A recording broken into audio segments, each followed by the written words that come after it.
का दंगा या कैराना का पलायन ये हमारे लिए पॉलिटिकल इश्यू नहीं बल्कि देश की आन बान शान का मुद्दा रहा है। और उन्होंने ये भी कहा कि मोदी जी ने धर्म चक्र के घुमा दिया, जो पहले मंदिर जाने में कतराते थे वो आज बड़ा बड़ा तिलक लगाकर घूम रहे हैं, जैसे यही सबसे बड़े हिंदू है।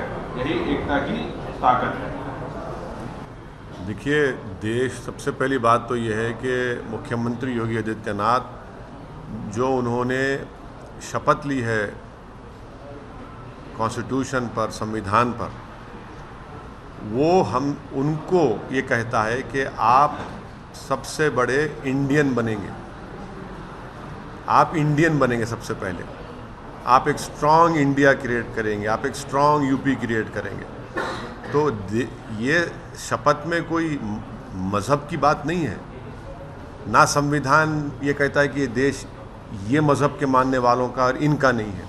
तो ये पहले इनकी गलती है, इनकी गलती यही है। दूसरी गलती है कि आपने कहा कि मुजफ्फरनगर, क्या कहा, देश के लिए मुजफ्फरनगर का दंगा, मुजफ्फरनगर देश की आन बान शान। हाँ, मुजफ्फरनगर का दंगा देश के लिए आन बान शान, ये मुख्यमंत्री कहते हैं। बड़ी ही अफसोस की बात है कि भारत के विभाजन के बाद अगर 50,000 लोग अपने घर से बेघर हुए तो मुजफ्फरनगर कांड के बाद हुए, और ये मुख्यमंत्री उसको आन बान शान से जोड़ता है। इसमें कई लोगों का मर्डर हुआ, कई हज़ारों की तादाद में लोगों के घर जल गए, खेतें जल गई। इनको इंसाफ की बात नहीं कर रहे हैं, वो दंगे को आन बान शान से जोड़ रहे हैं। और ये ख़ुद केसेस विड्रॉ किए हैं, 77 केसेस मुजफ्फरनगर के। ये इनकी मानसिकता है, ये इनकी जहनीत है, जो ये आज उत्तर प्रदेश की जनता देख रही है कि जब 50,000 लोग बेघर हो गए, आज भी अपने घर को नहीं जा सकते, आज भी उनको इंसाफ नहीं मिला। 1000 cases for want of evidence collapse हो गए तो सरकार अपील नहीं करती, उल्टा केसेस को विड्रॉ करती है। और इस तरह की अनाप शनाप मुख्यमंत्री कहते हैं कि मुजफ्फरनगर का दंगा इनके लिए आन बान शान का मसला है। कौन सी आन बान शान का मसला है? इस पे तो अफसोस करना चाहिए, इस पे तो ये बोलना चाहिए कि दोबारा मुजफ्फरनगर में जो जिन लोगों ने वो कांड किया उन सब पे हम सज़ा दिलाएंगे उनको। आप वो नहीं कर रहे हैं।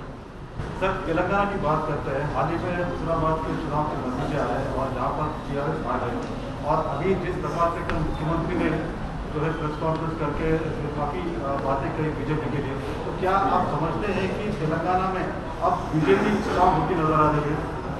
नहीं, मैं देखिए, एक बाई इलेक्शन वहाँ पर इटाला राजेंद्र जीते हैं, इसको आप ज़्यादा इतना बड़ा स्ट्रांग स्टेटमेंट मत दीजिए। कुछ नहीं होगा इंशाअल्लाह ताला।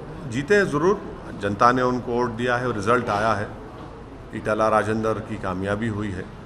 मगर इसको आप लोग बहुत जल्दी एक्साइटेड हो आते हैं। सर, जो आँख से दिख रहा है सामने, हाँ, उसको नजरअंदाज क्यों कर रहे हैं? ऐसा सुनिए, आपको आँख से दिख रहा है, बाज़ चीज़ों को आँख और दिमाग से देखकर एक बात करना पड़ता।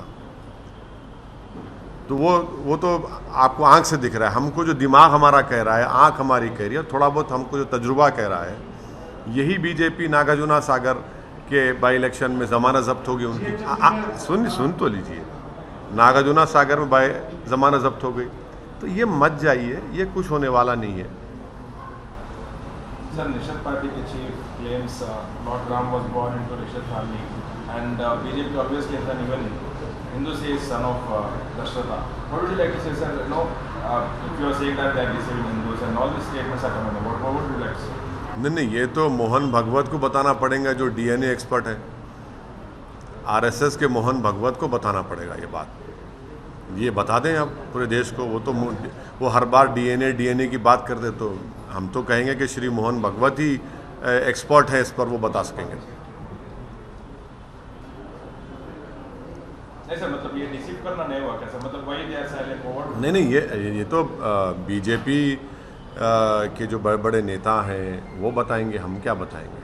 वो बताएंगे, जनाब मोहन भगवत साहब बताएंगे, ये उनको बताना पड़ेगा ये बात क्या है। वो वो तय करेंगे ना।